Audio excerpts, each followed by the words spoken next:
thank you all for being here this morning. My name is Rivera, State Senator for the 33rd District in the Bronx.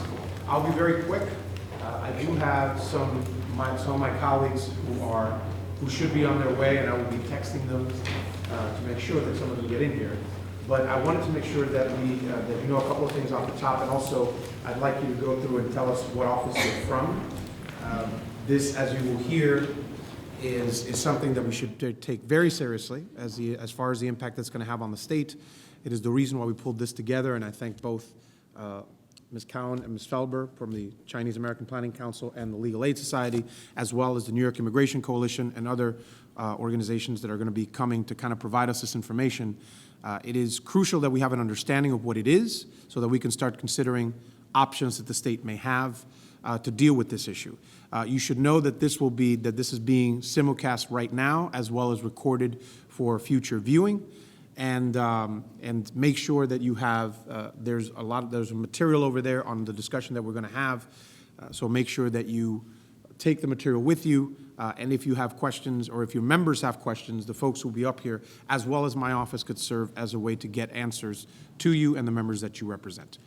So with that, if we could go quickly, starting over here from the right, if you could tell us just your name and the organization or the member that you're here to represent, and we'll go through just to get a sense of who's in the room. Ma'am? Claudia Granados. I work for myself, the Hernani Group. Thank you, Ms. Granados. Gabriela Rodriguez. I represent Senator Felder and Senator Rivera. The gentleman right next to you. I'm sorry, Adam Stonewall from Senator Serrano's office. Serrano. Carlos Piano, Peter Bishop, on behalf of Northern Manhattan Coalition for Immigration Rights. Thank you, sir. James Wozeski from Senator Metzger's office. Okay. Georgiana Hanson, Planned Parenthood, Empire State Acts. Billy Doherty, Planned Parenthood, Empire State Acts. John Murphy with myself. I can't hear you, sir. John Murphy, myself. To yourself. Dennis Weekly, Senator Prasad's office.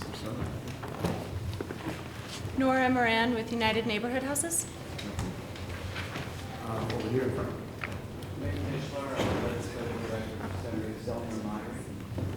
Okay. Your name and what office you're here to represent, sir. Kevin Jusino, Assembly Member Cruz.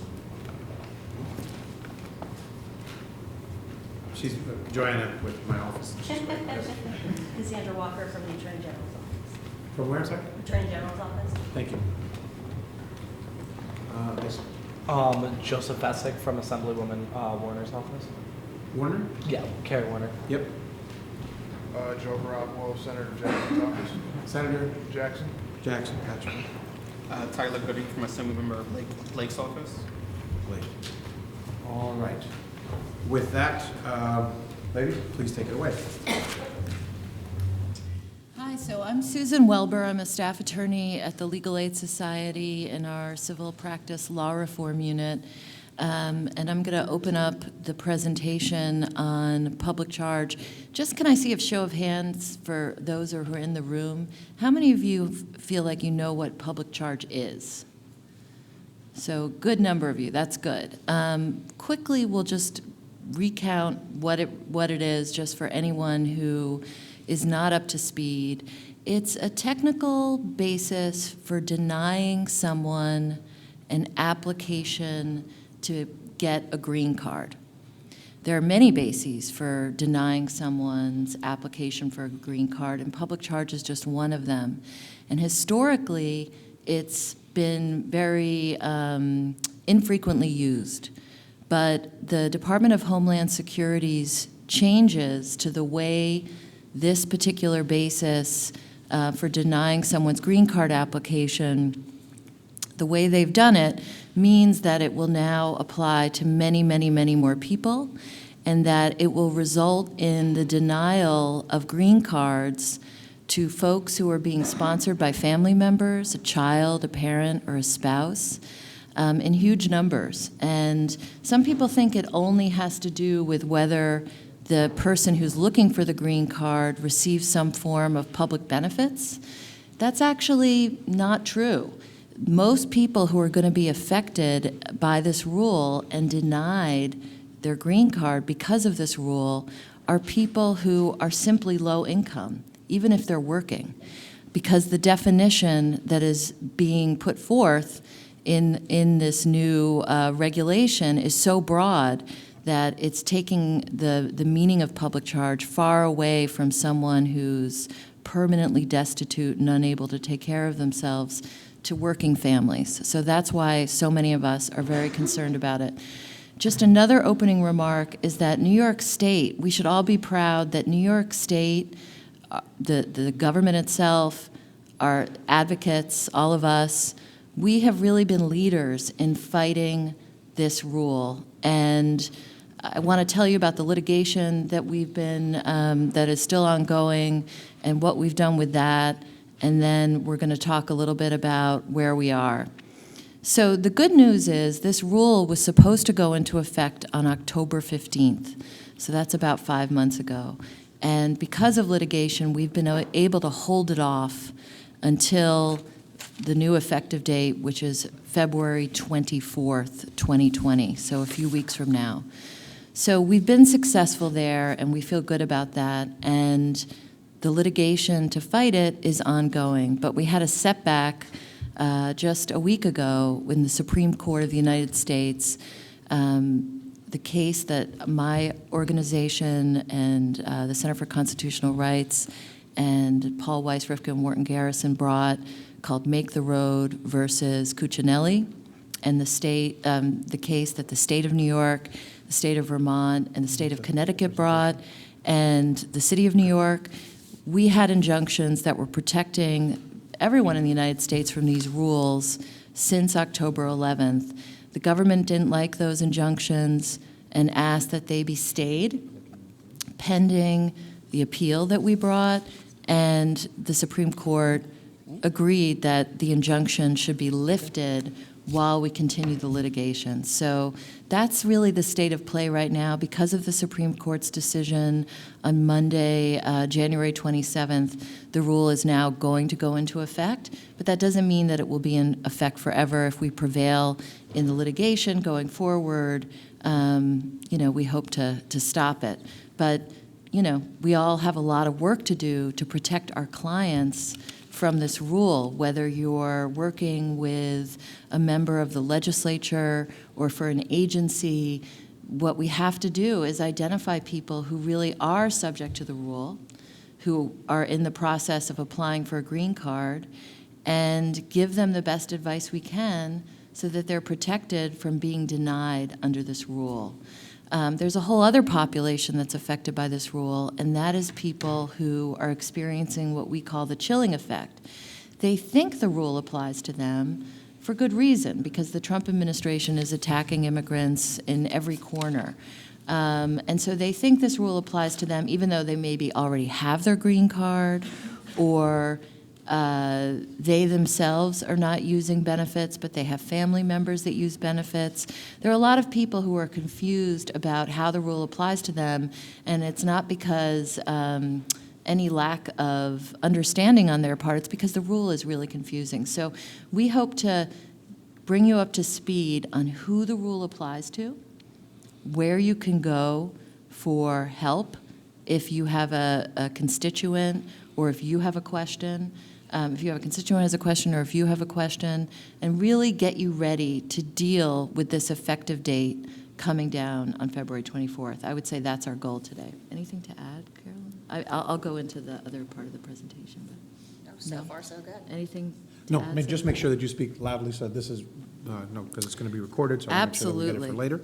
Absolutely. And keep going. So we have a PowerPoint that the New York Immigration Coalition put together, and we've already talked about what public charge is. Generally, that it's a basis for denying green cards. This is a little more specific, which is to say that someone is a public charge if they're deemed likely to become dependent on the government at any point in the future.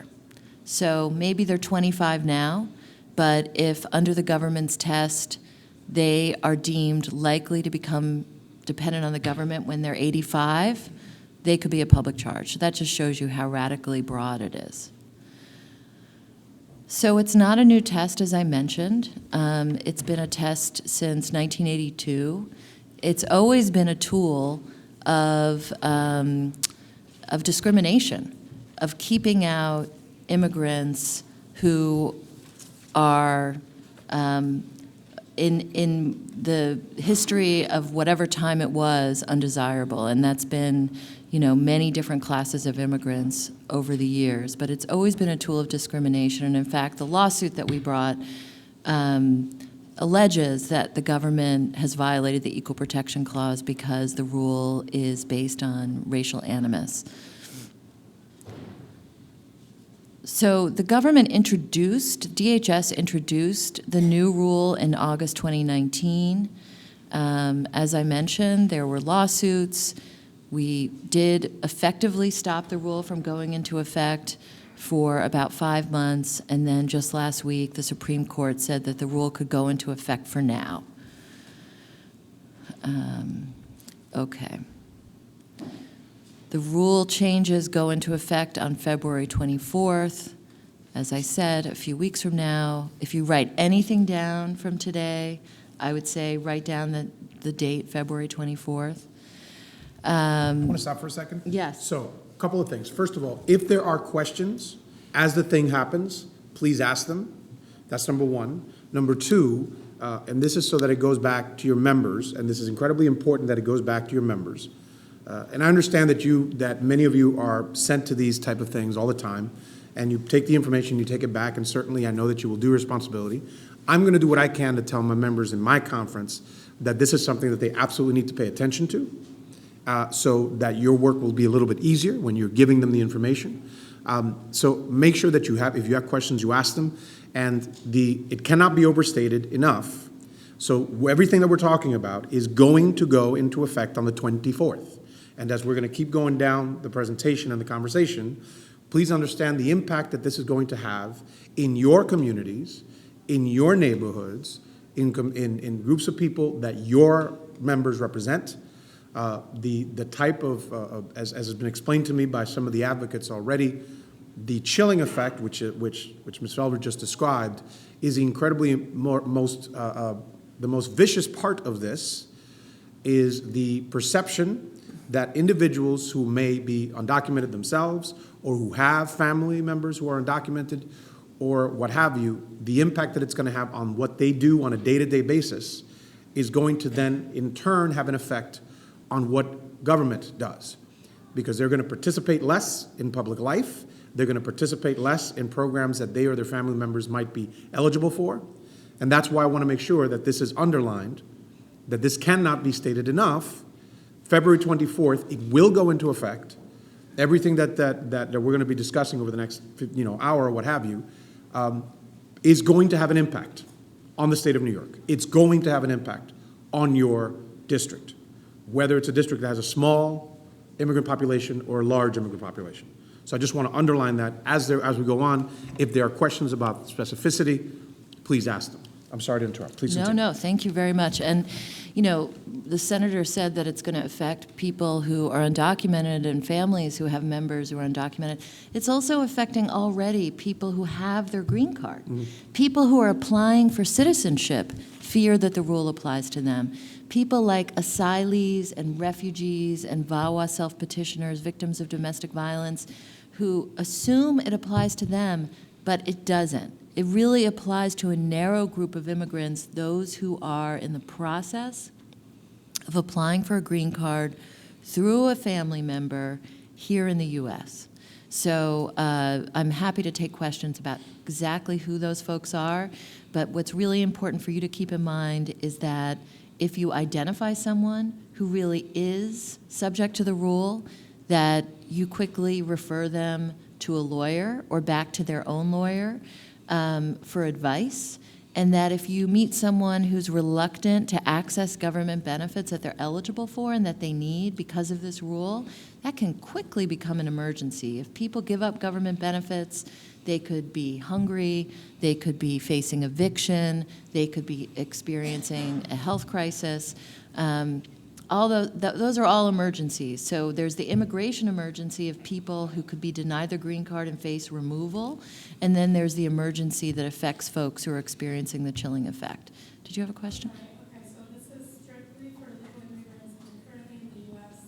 and their families applying for their green card. That's correct. That's correct. And thank you for asking the question. Yes. There's another one of that.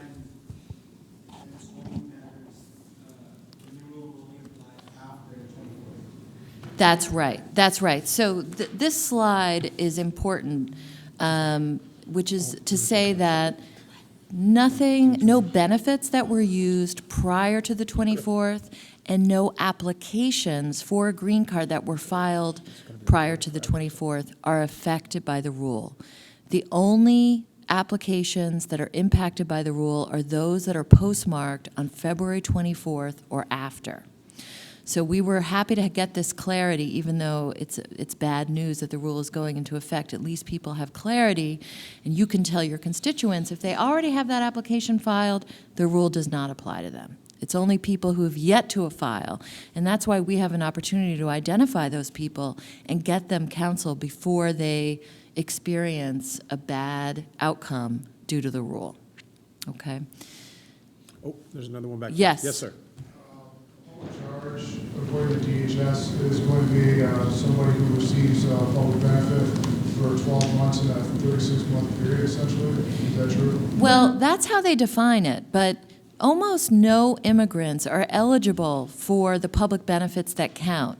So when you apply, when this rule gets applied to you in your green card application, very few people are actually going to have a record of having 12 months of benefits because they're not eligible. So what it's misleading just to focus on that definition that it's a receipt of benefits. What we're going to focus on and what I'll tell you about is all these factors, in many cases discriminatory factors, that are considered to make this crystal ball prediction that some point in your whole life you will receive 12 months of benefits. They look at your age. If you're a young person under the age of 18, they're going to predict that you are likely to get public benefits at some point in the future, which is completely arbitrary. They predict that if your English is not proficient, which there's no definition for, then you are likely to need public benefits in the future, even though the level of work participation among people with limited English proficiency is very high.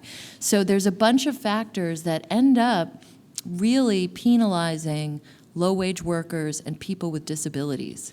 And furthermore, remember that this has not happened decontextualized from everything else that this administration is doing against immigrants. So if it was just, it's bad enough if it was a rule that was being applied by an administration that was kind of just being legalistic and obeying what, but that's not what's happening. You have an administration that has demonstrated, they just expanded the country ban to a whole bunch of countries, including the most populous nation in Africa. So it is a racist administration that is purposely building a system that excludes poor and people of color from the immigrant pool, and is sowing fear in communities in immigrant communities all across the country. So you cannot decontextualize it from that. It is not just a rule on a book. It is a further attempt by this administration to just be like, no, you're not part of us, and a definition of who us is. It gets whiter and whiter and wealthier and wealthier.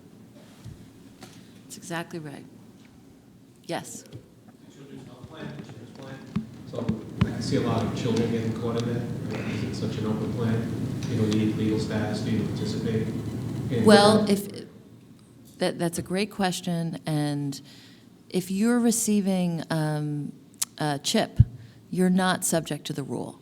So let's go into exactly which benefits the rule applies to and exactly which immigrants are in the pool that's subject to the rule and those who are out of the pool. And then I think that will answer a lot of your questions, and then we'll take more questions. So who does public charge apply to? It does not apply to someone who's in the process of applying for citizenship. There is no public charge test for citizenship. There's a lot of other things you need to do to become a citizen, but prove that you're not going to be a public charge in the future is not one of them. Refugees and asylees, victims of trafficking, victims of domestic violence or other serious crimes, special immigrant juveniles, not subject to public charge. They may be applying for a green card, but their green card application is not subject to the public charge test. Applications for green cards and certain visas. This is the big group. So there are, when I say that it doesn't apply to people who've already received their green cards, there's one exception for that. This has been mishandled by the media, and so it's really important that you understand this. People who have green cards are not subject to this public charge rule unless they leave the country for more than 180 days. At the point in which that they come back into the country, they can be subject to this public charge rule. So our advice is, if you're planning to leave the country for more than 180 days and you have a green card, you need to speak to your lawyer and get some advice as to whether that makes sense for you, or maybe shorten your trip. The other group of people who may have a problem are people who've had criminal convictions, who have their green card, who are leaving the country and then try to come back in. So that's another group of people that really need to speak to a lawyer. But for most other green card holders who are visiting family, who are going on vacation, they do not have to worry about the public charge rule. Yes? Whose discretion is it to administer the public charge test if they do reach, like, let's say someone comes back 188 days after, whose discretion is it to administer this test? It's And if I may, one thing? Yes. When somebody asks a question, if you could repeat at least the basics of it so that for Sure. the recording it exists. Thank you. Absolutely, thank you. So the question is, who's administering this test? Who's choosing to administer this test? I don't think it's actually discretionary that they administer the test. I think that, you know, how they apply the test may not look the same in every case. So I would just assume, for the purposes of anyone who's planning to travel outside the United States for 180 days or more, or who has a criminal conviction, that they are going to face the test. There should not be, you know, we have to assume that they're going to apply it in every case. Yes? No, it's a 180-day trip. Yeah.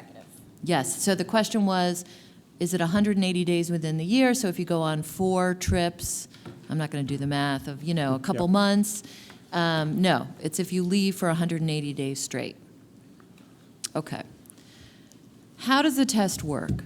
So as I mentioned, there's a definition. A person who's a public charge is someone who's received benefits for a particular amount of time.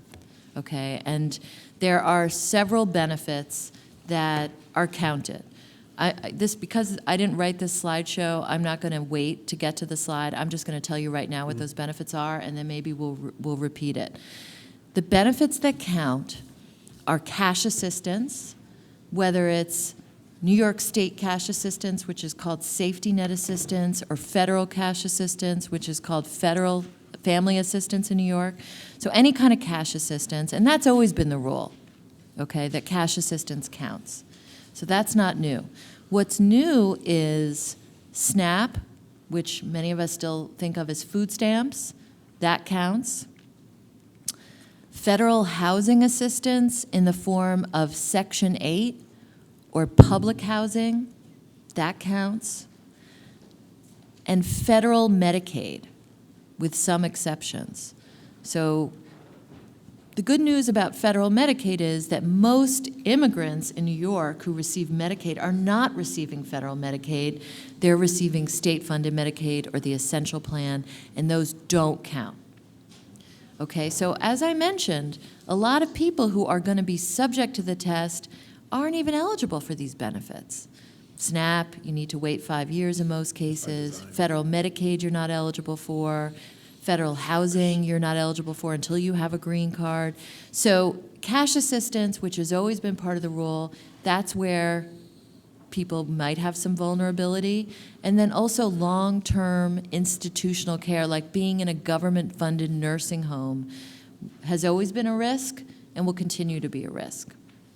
So how does it work? So in determining whether someone is likely to use any of those benefits I mentioned at any point in the future, there are 5 or 6 categories of factors that the DHS agent or the USCIS agent is going to apply.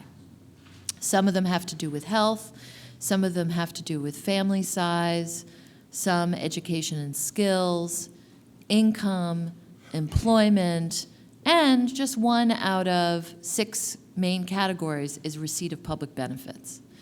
So the one that's probably where there's 2 that are the most determinative because of the way the rule's structured, so I really want you to focus on them. That's income and health. If your income is lower than 250% of the poverty level, which in 2020 poverty level standards for a family of 4, that's $65,000 a year. If your income is lower than $65,000 a year, I would say you're not in the absolutely safe zone. Above 250%, you're pretty safe. Below 250%, there's some risk. Below 125%, which is about $32,000 a year, which is about what a full-time minimum wage worker makes in the state of New York, you're at major risk. And because that income factor gets looked at in a lot of different contexts under the rule, if you have a low income, you're really very likely at risk, even if you're doing good in the other factors, okay? Same for health. If you have a chronic health condition that requires you to get ongoing treatment, regardless of the impact it has on your ability to work, and regardless if you can use reasonable accommodations that make work workable for you. If you have that chronic condition, that is also treated negatively under the rule in a way that we think is going to impact a lot of people, including people who have diabetes and other asthma, other medical health and mental health conditions that are very manageable with ongoing treatment. Okay, so now we get to the benefits. We just went over this, but it's good to review. Cash assistance, that also includes SSI, but almost no one's eligible for SSI who's subject to the rule, so you really shouldn't have to worry about that. Institutionalization for long-term care.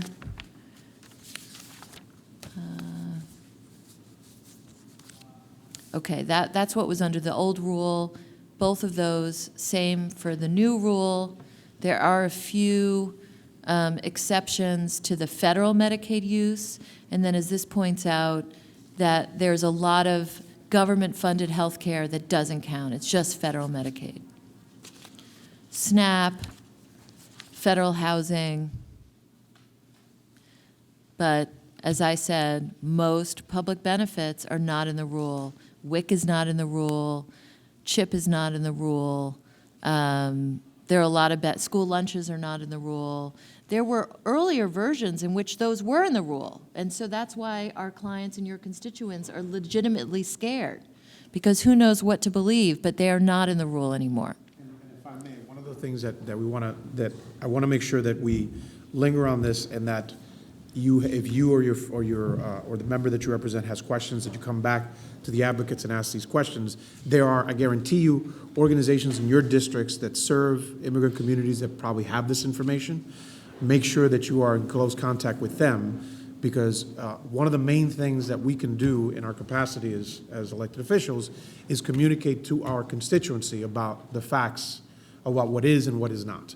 And understanding that many of these communities obviously feel that, and as I stated earlier, that is kind of the point, that they feel that they are going to be targeted.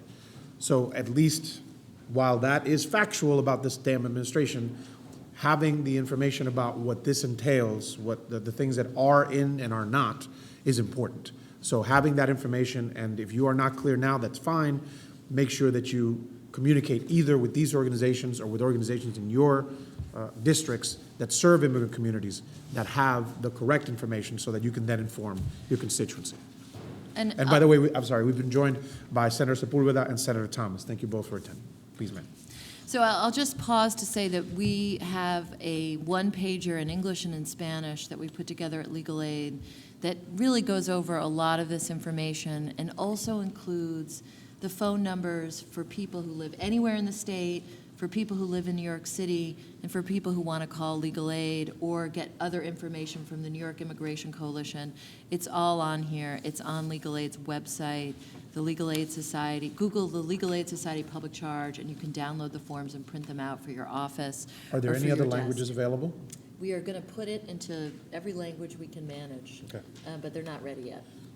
So make sure that you are in contact with the Legal Aid Society so that when they do produce one that is for the communities that might be in your district in their language, then you can get access to it as soon as possible. Yeah, they'll be up on our website as soon as we have them. Okay, so we did talk about a little bit what benefits are not in the rule. I think I covered all of these except for perhaps Medicare, Social Security that you get based on your earnings. Those are not in the rule, thankfully. Nor is the type of sliding fee health care that is available in New York City through H&H options. Really anything that I did not mention as being explicitly in the rule is not in the rule. Okay, so what about you're applying for a green card, your mom is your sponsor, your mom lives with you, your kids who are U.S. citizens are in the household. So it's you, your mom, and your U.S. citizen kids, and your mom's a citizen too, and you want to get your green card. If your mom and your kids receive SNAP, or if your mom and your kids receive federal Medicaid or cash assistance, does that count against you as what we call the intending immigrant who's seeking their green card? No. It doesn't. According to the rule, that does not count. The only benefits that count are those that are received by the intending immigrant themselves. Okay? So that's probably the number one question we get from our clients, and so that's a really important thing for you all to keep in mind.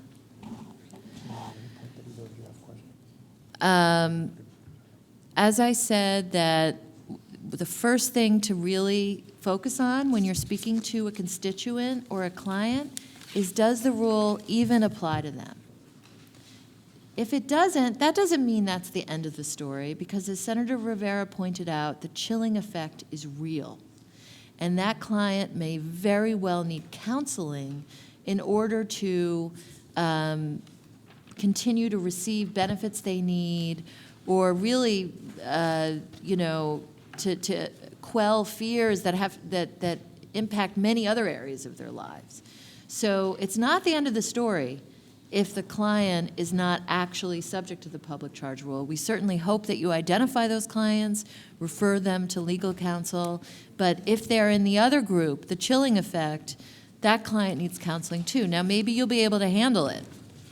Show them a form, show them the materials that the New York Immigration Coalition has on its website, and point to them and say, look, this doesn't apply to you. And because I know in dealing with my family and clients, like sometimes unless you see it in writing, it doesn't really have the same impact.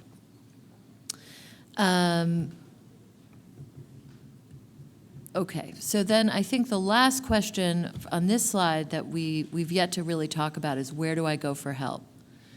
So statewide, the New Americans Hotline, that's a part of the Department of State for New York State. They operate a hotline. This is the number. Anyone in the state can call that number and get connected to legal counsel. So that's a huge resource. There's a question back there. Hold on. Go ahead. Yes. Thank you. I just had a question about the Immigration Office for New Americans. Are they really up to speed on answering the same questions that you answered for us today? Because they basically owe the legislature 3 years of annual reports on what they're doing, and none of those reports have been published or produced. So it's hard to know what that office is actually doing. Okay, well, I mean, listen, I've had contact with the people who are on the front lines answering the questions, and they seem very well trained, and they know where to go for help. So if there's some back office problem with reporting, I wouldn't let that cloud the view of the people who are actually handling the calls. In fact, I think Catholic Charities handles many of the calls, and they are extraordinarily well trained and really know just about more about this topic than anyone. So I would feel very confident, I do feel confident giving this number to people. I will point out, because I'm not sure if it comes up on the slides here, there's some other numbers that you should have. If a lot of you are here representing legislators who have offices in New York City. So in New York City, Action NYC is like the ONA for New York City, the Office of New Americans for New York City. It's a partnership between the Mayor's Office of Immigrant Affairs. There are private advocates who help answer the calls. We at Legal Aid get a lot of the referrals on public charge specifically. And their number is 800-354-0365, and a shortcut that almost every New Yorker should know and doesn't have to write down is you can just call 311. You can just call 311 if you're in New York City, have your client call 311 and say Action NYC, and they will get connected to Action NYC. And if they have a public charge problem, they will get routed to someone who can absolutely take care of them, okay? So that's another huge resource that's available to many folks. You know, I'm here from the Legal Aid Society. I'm going to plug the Legal Aid Society's helpline as well. Our number is 844-955-3425. That's answered by a live person from 9 a.m. to 5 p.m. Monday through Friday, and the public charge referrals go directly to folks from our agency who are incredibly knowledgeable about how this rule applies, who it applies to, and you can have a lot of confidence referring folks to us. Could you repeat that number again, please? Sure. It's 844-955-3425, and you would call between 9 and 5. 844-955-3425. 844-955-3425. Just to make sure. Is there a number for Long Island? I don't know Long Island speak. No. I don't know. Oh, does it work for Long Island? Yes, you can call for Long Island. No, well, you could call, but we really, because we're a New York City-based organization, we don't really handle Long Island cases. We'd probably refer them to ONA, the Office of New Americans Hotline, which is the number right here. Yeah, yeah. Empire Justice Center, Make the Road, both have offices in Long Island. You know, you could also try them, although they didn't tell me to say that, so I. Yes. New York City, you mean Manhattan? No, I mean all 5 boroughs. Yes, yes, absolutely, absolutely. Okay, so let's see. Service provider resources. The New York Immigration Coalition has incredible resources on their website. They created this PowerPoint. If you go to the public charge page, they'll have a lot of information that could be helpful to you, including other lawyers who handle public charge related and immigration related questions. So I just gave you 3 sources. There are many other sources. The Protecting Immigrant Families campaign is a national campaign that has really helpful materials to teach you how to talk to a client about some of these very difficult issues. It's not always easy. And they will guide you through that and are also a source of up-to-date information. So that is the New York Immigration Coalition's presentation. I'm happy to answer more specific questions about how the rule actually works, which weren't covered in this presentation, but I think for now, I'm going to pass it on. Yeah. Morning, everyone. Oh, do you want to go ahead? Is that form that you showed both in English and Spanish online as well? Yes. It's this. This is in English and Spanish on the Legal Aid Society's website. The easiest way to find this form is to Google the Legal Aid Society and public charge, and our website page that has all the information should come up first. And then as we translate it into more languages, which we're working on as quickly as we can, we'll be posting them on the same page.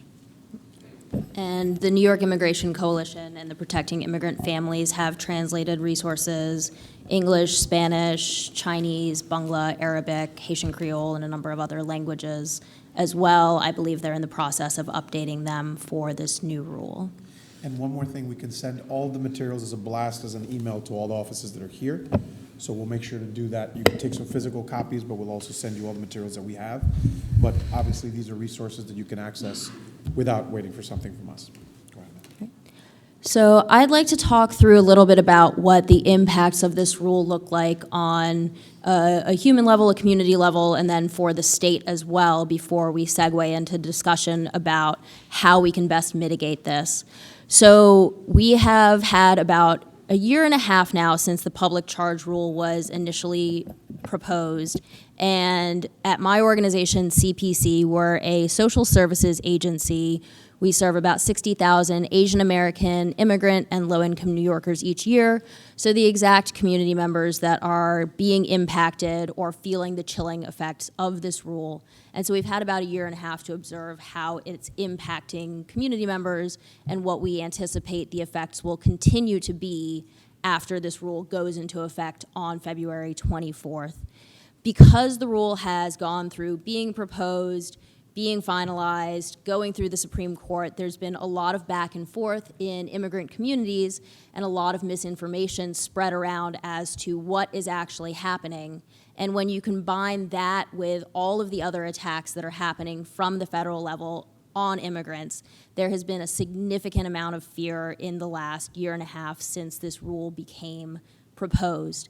So what we have seen and what other organizations that serve immigrants have seen is that the chilling effect is really, really widespread and far worse than what the actual number of people that are going to be impacted. And Susan focused a lot on who is actually going to be impacted, how does this test apply, but when we think about community response and when we think about policy response, it really needs to take the chilling effect into account.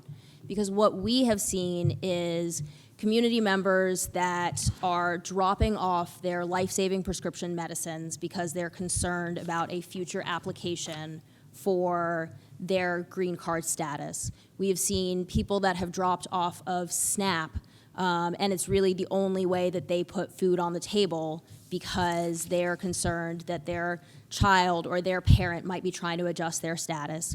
We've seen people de-enrolling from their benefits because they're hoping to petition to bring their family members over at a certain point.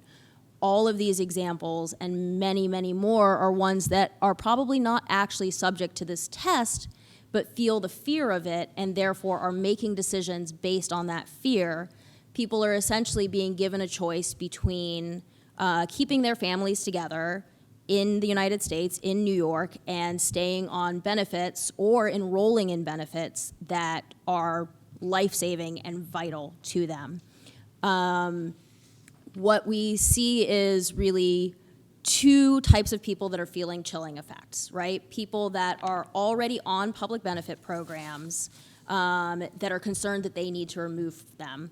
We had a lot of our NYCHA residents saying, do I need to leave NYCHA? Do I just need to be homeless now because I am going to want to adjust my status at some point, or my family members are going to want to adjust their status, or I live in a mixed status family? And then we see people that are not currently on public benefits, but should be or would benefit from being on public benefit programs that will choose not to enroll. And that's an even more concerning group because a lot of times we don't even have the contact to persuade them to stay on their benefits. They're just never going to choose to enroll. And that has an impact not only on the individual and families, but it actually has a huge statewide impact as well. We also see from the community organization side that community organizations are really struggling to get good information out to reach all of the people that need to be informed about this and then are struggling with resources as well. So, for example, in New York, what we've seen is that SNAP benefits enrollment has declined 11% in 2019 for non-citizen populations versus a 2% decline in enrollment for citizen populations. And that can be almost directly attributed to the fear of public charge and to the fear of like other policies that are impacting immigrants in New York City. So that's obviously a huge impact on all of those individuals that are no longer on SNAP benefits, which are incredibly important, but that's also an impact on the social services organizations who rely on enrolling people in SNAP for their funding. So you now have social services agencies that have reduced funding at a time where there is a need for it more than ever because they're now having to respond to all of these people that need support programs. And we see this across the state. Those are just New York numbers. There's also an increased need for legal support around this, and that's something that we'll certainly talk a little bit more about that later.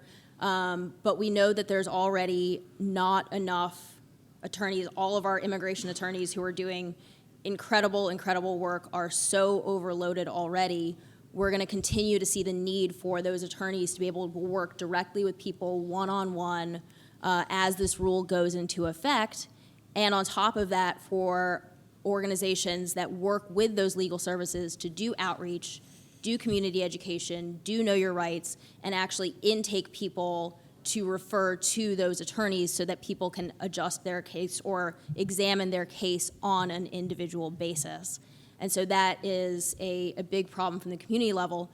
And in the absence of having sufficient legal services, there's two things that we really see the rise of. Number one is misinformation in the media. And a lot of different ethnic medias, non-English medias, are sharing misinformation, rumors about public charge, which is then informing people's decisions in absence of having an attorney to speak to.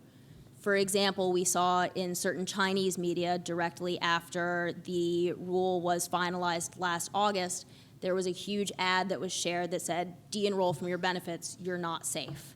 And then what happens is that community-based organizations have to go out, figure out what the source of that misinformation is, and then try to dispel that information from a trusted media source to get everybody to either remain on their benefits or to try to encourage them to enroll in their benefits. The other thing we see is a rise of false legal services, so brokers or notarios that will offer speedy visas, legal support that is not necessarily trusted legal support, and we've seen a lot of community members get caught up in those services and be defrauded or otherwise scammed by them. Now, when we talk about the impact on the state level, I think the thing that's really important to understand is that even if you do not have a single immigrant in your district or with your organization that is going to be impacted by public charge, which I imagine is not the case for anyone in this room, that there's actually going to be a huge impact on the state overall from this rule. So when we're talking about the scale of impact, the Fiscal Policy Institute did an analysis in which they looked at what the effect of this rule would be if it were to go into effect. Now, of course, we are exactly 3 weeks minus 1 day from the date that it is going to officially go into effect. So now this analysis is essentially our reality. When we talk about the chilling effect, we're talking about an impact on 2.1 million New Yorkers. 2.1 million New Yorkers across the state are going to or are already feeling the chilling effect of the public charge rule, and that is going to change the way that they go about their daily lives, make decisions, engage with their public benefits, engage with housing, engage with medical services, and engage with the government as a whole. Of those, 700,000 of them are children, and actually approximately 580,000 of them are citizen children. Not that this matters in terms of who should be engaging with public life, but what we see is that this chilling effect is much more widespread than people that are actually going to be impacted by this. And we've seen this on the ground too, where people are pulling their citizen children out of public benefit programs, are denying early childhood vouchers because they're concerned, even though that's not a program that is even impacted by this. The chilling effect is much more widespread, in large part because of that fear and misinformation that we were talking about. The economic impact of that then becomes huge for New York State. So in the Fiscal Policy Institute's analysis, they did an analysis about the economic effect with an estimated 15% de-enrollment as a conservative estimate and up to 30% de-enrollment as a higher end estimate. So they provided a range. Now, if only 15% of people de-enroll from the benefits that are being impacted or de-enroll based on the chilling effect, the direct loss in federal funds to New York State would be $1.2 billion. If 30% of people de-enroll from benefits or don't sign up for benefits because of the chilling effect, then the direct loss in federal funds to New York State is $2.1 billion. And so again, even if for some reason you do not have a single immigrant in your member's district or a single immigrant being served by your organization, which again is very unlikely, that is impacted by this, we're gonna see these effects rippling across New York State. And keep in mind that before this rule even went into effect, we saw an 11% decline in enrollment in SNAP in New York City over the past year, and that was with community-based organizations doing outreach and saying, you're still safe, stay in your benefits, do not de-enroll from your benefits, this test will not apply to you. So a 15% estimate is actually, we can hope that it's only a 15% de-enrollment. And then, of course, you're talking about the spillover effects of people experiencing suppressed economic activity, because what actually this rule does is it not only takes people off of their individual benefits or makes them feel like they can't enroll in benefits, but it really suppresses participation in public life, as we discussed.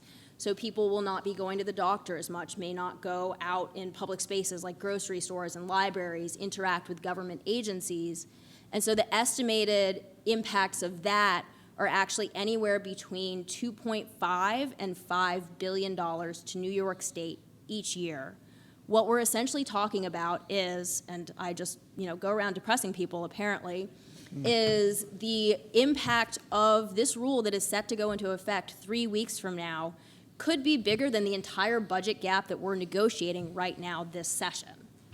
And that's on a yearly basis. So this is the message that I want to hammer home here, is that even if you are not working in a district or in an organization that is predominantly immigrant, this is something that impacts every single district and the state as a whole, because we're going to see this impact. Before we go into the solutions, I'll pause and see what questions there might be.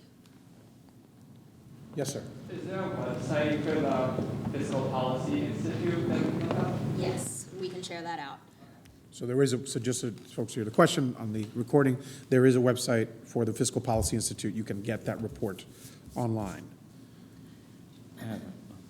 Go ahead. Do you have a question? No, just quickly. Within state government or city government, other than your discussion here on the impact that it's going to have on the state of losing potentially up to almost $3 billion if it's 30%? $7 billion? It's total. If it hits 30%. 2.1 is the direct loss in federal funds if there's a 30% de-enrollment, and then you also talk about the spillover effects, which are about $5 billion in economic benefits? Yeah. All right, so I haven't heard it in anybody's State of the State, any speeches, any discussions, is there any other place where this is being, I mean, this is critical. Yeah. And I don't think that we're sounding the clarion call. This is precisely what this conversation is supposed to at least be the start of. which is the reason why and I understand all of my colleagues, they're in committee meetings, they're in all these other things, but I need you all, and as somebody who's a former staffer, I understand how important each of you is in your particular offices. You need to communicate this clearly to your members, the same way that we will communicate it to our colleagues.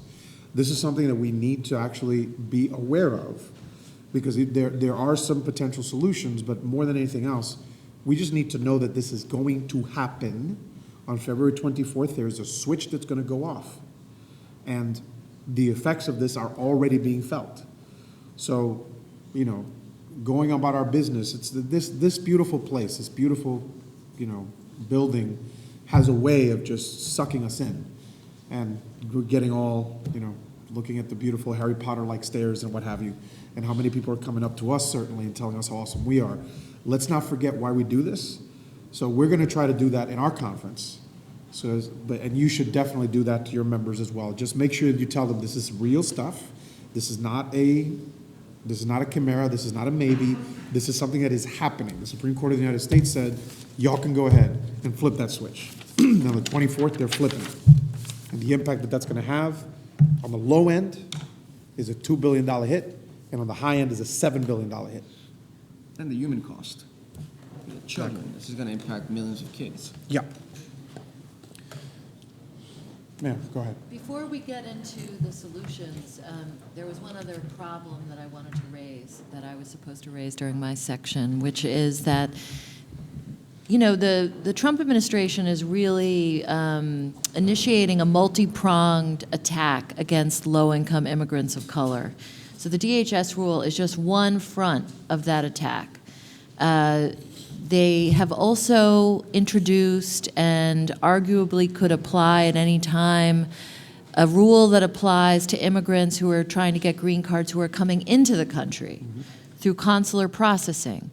So that's the Department of State public charge rule. We've been talking about the Department of Homeland Security public charge rule. The Department of State public charge rule looks exactly like the Department of Homeland Security public charge rule.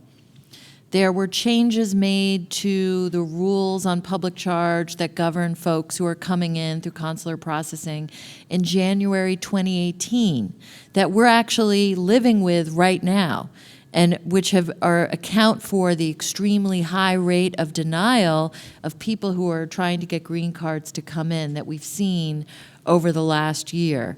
And that's something you'll hear referred to as the Foreign Affairs Manual changes. And then finally, the Trump administration, right in the middle of the legal battle on the DHS rule, the first stage of the legal battle in the district court, the Trump administration introduced something called the Health Care Proclamation, which said that in addition to subjecting everyone who's trying to come in to get a green card to the new public charge rule, they're also going to require anyone who comes in the country to have health insurance or enough money that they could pay for all their foreseeable health care expenses. And guess what? All the health care that New York State has diligently created access to for immigrants, none of it counts. So state-funded Medicaid doesn't count, federal Medicaid doesn't count, Essential Plan doesn't count, none of it counts. H&H Options doesn't count. So that is another way in which the Trump administration is trying to keep people from getting green cards. We have filed a lawsuit along with the National Immigration Law Center, the Center for Constitutional Rights, and Paul Weiss, part of the same team that's addressing the DHS rule, and we are seeking preliminary injunctive relief to put a stop to all three of those policies. We have a hearing on St. Patrick's Day, March 17th in the District Court in New York, and stay tuned for that. So I just wanted to, it's bad enough that we have the DHS rule going into effect now on February 24th, but there's a lot of other bad stuff happening out there. So this is going to be a sustained battle for all of us. And I think that just to add to that, from the perspective of somebody that is trying to navigate the system, we all know how difficult it can be to navigate health insurance, all of those things, if you have English language privilege and citizenship privilege, never mind being somebody that is limited English proficient, that has status that you're not sure if it's impacted by this or not, and then these rules change on almost a daily basis from the federal level or are, being communicated. And so that is a huge challenge, and I think that segues us nicely into a discussion about how we can talk about what we do, now, February 24th, and moving forward, because this is happening, and it's happening in a very short time frame. And there's really two levels of solutions that we need to discuss. One is the community and legal support side of things. So how are we going to do outreach to community members? How are we going to support them, your constituents, clients, whoever it might be, through this process and make sure everybody has accurate information and has access to the legal support that they need?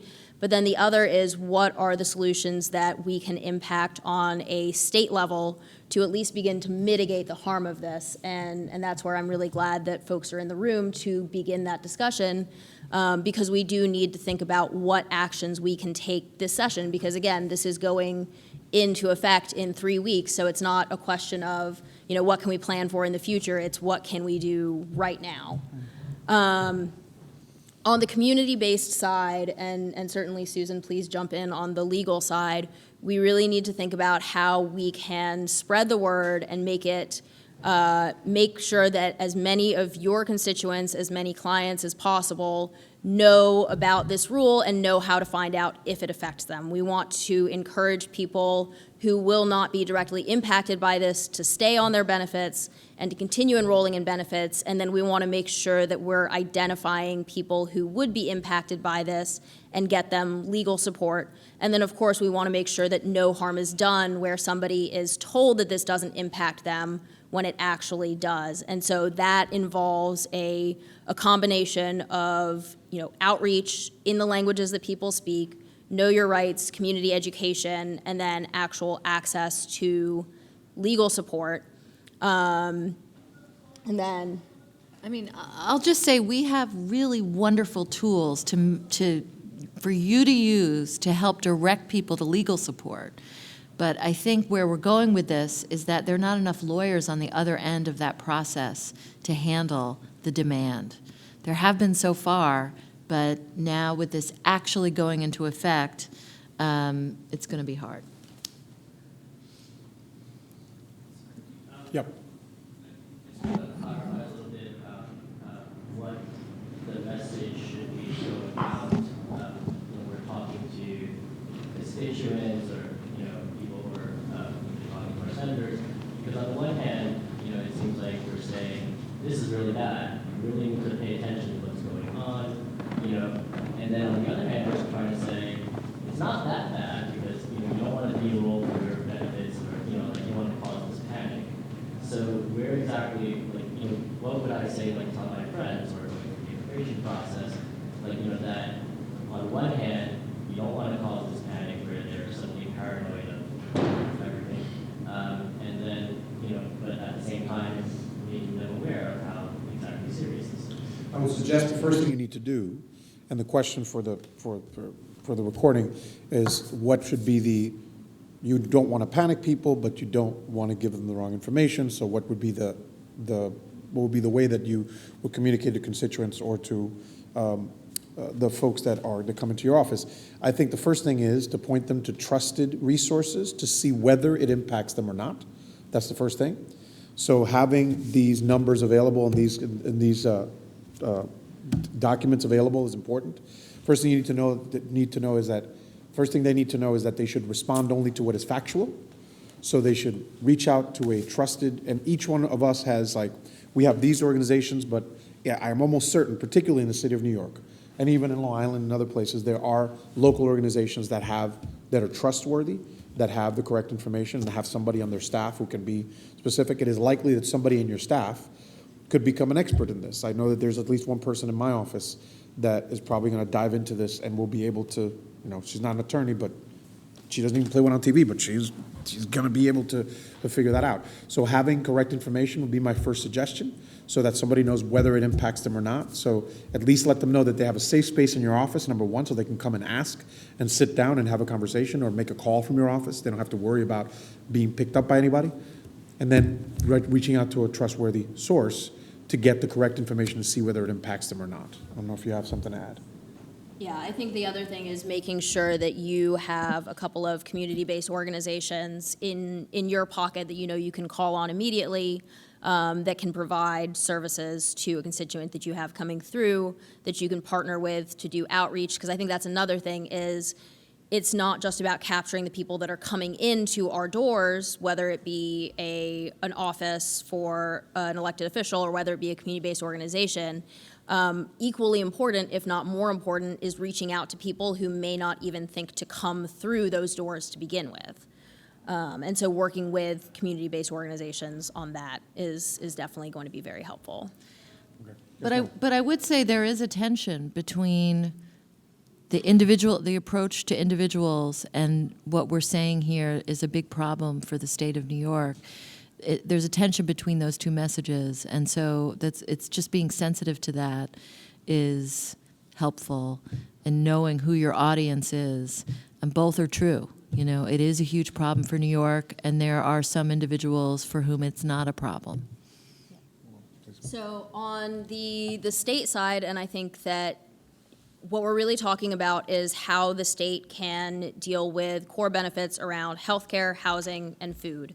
And there are proposals that are already in place that we can push this session, but then we also need to begin to get creative about what other things can be done on the budget side, on the regulatory side, on the legislative side.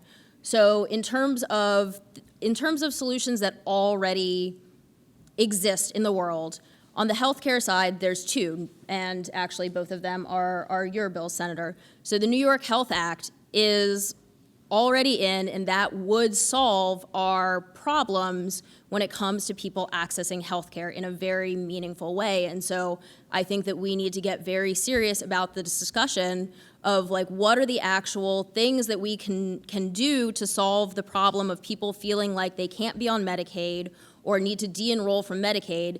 And by removing means testing from the equation, the New York Health Act is ultimately the only thing that would truly solve the issue on the healthcare side. And so that is something that, you know, if we are not active on it, that we can get much more active and create a solution.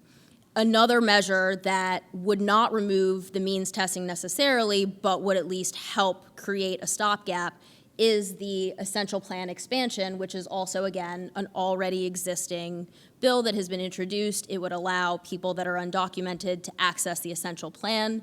It would not necessarily solve the problem of people that already have status, that are having the chilling effect, but passing that would definitely create the ability for organizations like ours to then refer people who would not otherwise qualify for the essential plan to the essential plan, send families of mixed status towards the essential plan, and begin to really stopgap the issue on the healthcare side of things.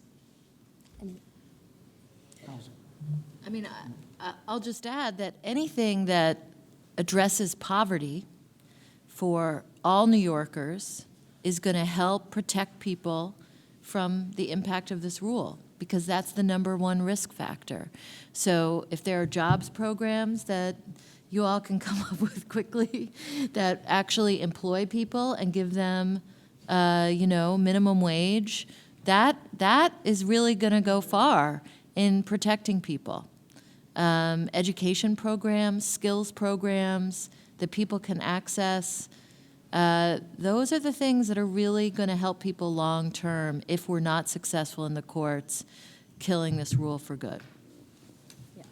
And when it comes to poverty fighting programs, when it comes to SNAP, when it comes to housing, something that's important to understand about this is that programs that originate out of states and municipalities are not subject to the public charge test in most cases. The exception to that would be your cash assistance programs, as Susan mentioned.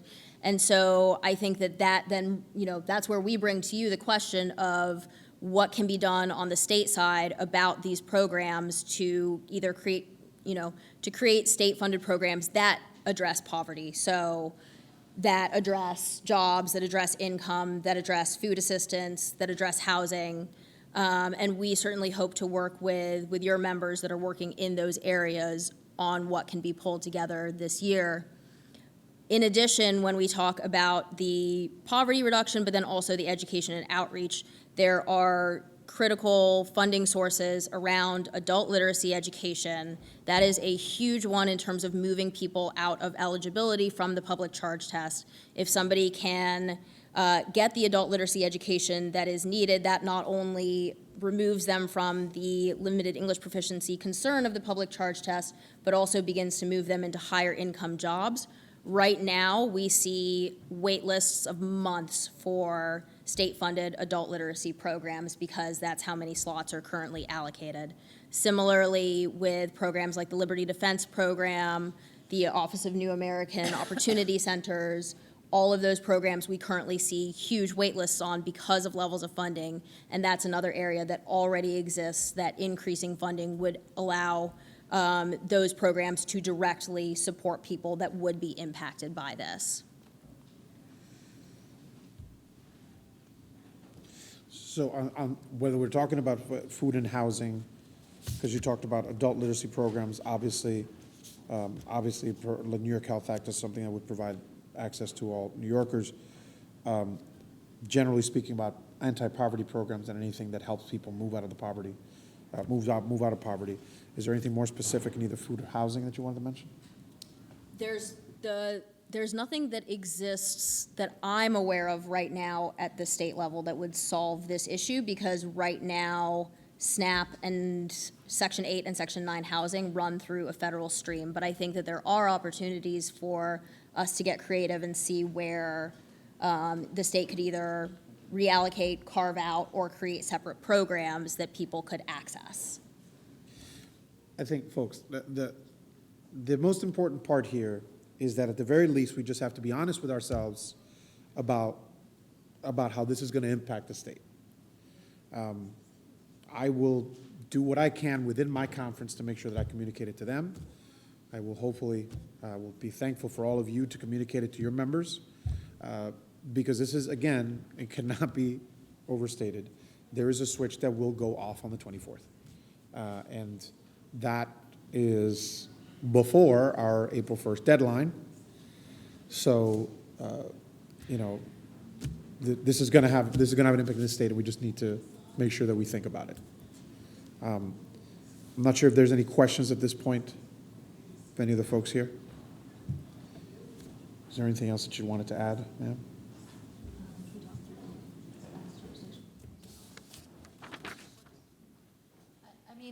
Just along the lines of the fear that this rule is creating, we brought some materials that I'll put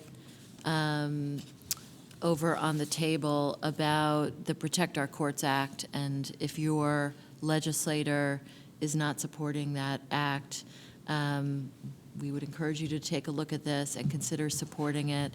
It's to keep ICE out of our courts. So it's not directly related to what we're talking about, but we wanted to at least speak to this audience about it.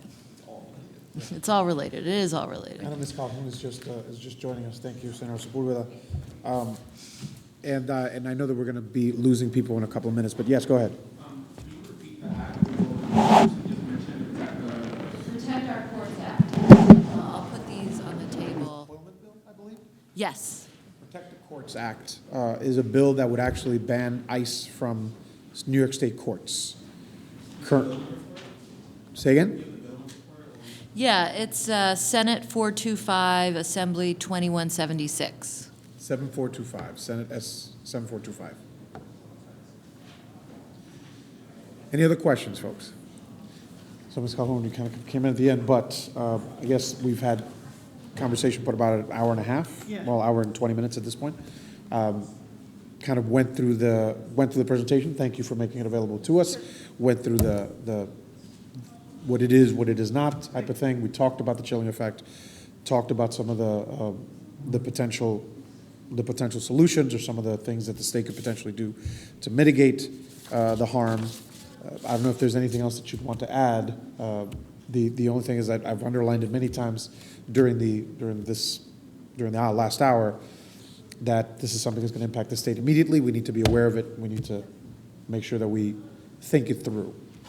If you want to add anything, go ahead, ma'am. Yeah, I'll be really quick because I know that you guys are on to whatever you're doing next. But hello, everyone. I'm from the New York Immigration Coalition. It's great to be here with you today. I think the other thing, in addition to all the stuff that's been said very well by the senator and by my colleagues, is that it's really important to remember that sort of outside of public charge and public benefits policy, there's a lot of things we can do to mitigate public charge. And those aren't new proposals. Those are proposals that we've been talking with you about for years. In addition to having ICE not being in the courts, guaranteeing the right to counsel for everyone facing deportation is very important because people are going to need access to immigration attorneys. And the more people and the more resources are available for people to talk to an attorney, the easier it's going to be for them to clarify before they make some really kind of wrenching decisions about disenrolling from benefits. The other thing, the reason it's really important, is one of the 5 factors, which I'm sure you saw in the presentation, one of the 5 factors in the test, the public charge test, is someone's education. And so that is a really good example of why adult education dollars are so important, because people who who want to apply for a green card, they can really benefit from having the opportunity to improve their English or improve their work and vocational sort of capabilities. And so that's why it is really important to invest $25 million in adult literacy as part of this cycle. And then, of course, I would be remiss if I didn't mention passing the New York Health Act, which would make everybody have the same thing, and it would be a really, really good policy solution to addressing the penalties for using federal Medicaid. And in sort of the time before we are able to do that, because that is a major change and a big policy proposal, the state could also find $532 million to cover people who are undocumented through the New York State's Essential Plan, and that's the coverage for all campaigns goals. Thank you. Not sure if there's any other questions. All right, folks, thank you so much for being here today. Please take this information back to your members. I will do all I can to make sure to light a fire on their side, on my side. If you do one, to light a fire on yours. Thank you, folks. Have a great day.